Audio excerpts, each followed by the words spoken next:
I feel like it's something that makes people feel really bad about themselves, and a position where they don't have anyone to talk to. It can be very isolating. We are all humans, and we all have, regardless of our status, a weak point. A point where we can tolerate no more abuse ourselves and we retaliate. I find that emotional abuse is equally as damaging, or if not more damaging, than some forms of physical abuse. Physical abuse to a degree can be short and sharp, like that's physical abuse. Emotional abuse is internal. You can't see it, and it affects anybody. It doesn't matter who you are, race, colour, creed. And anybody can inflict that on anybody else regardless of their size. Approximately 90% of domestic violence cases are men against women. 2 women are killed each week due to former or current partners. There are 7,000 police reports each year impacting on 14,000 children. What the problem is now, we live in a virtual world as well as the real world.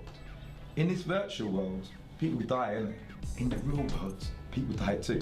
But in the virtual world, they come back to life. But in the real world, they don't. When someone's dead, they're dead. I said to my daughter, for example, there's no such thing as fighting. Those 2 words do not fit in one phrase. Americans say fight when they mean argue, and I'm like, well, say argue, don't say fight.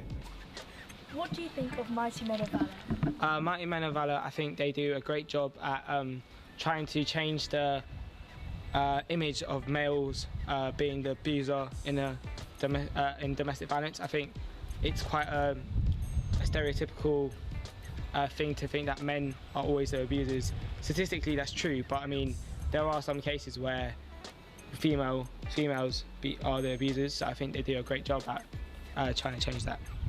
I think they're doing a good thing because they're recognising both sides, and so that they allow men to not feel displaced by domestic abuse, and that it brings both them together. There's not enough support for young men in particular around things like domestic violence. There isn't a platform for them to talk about it and feel comfortable to talk about it.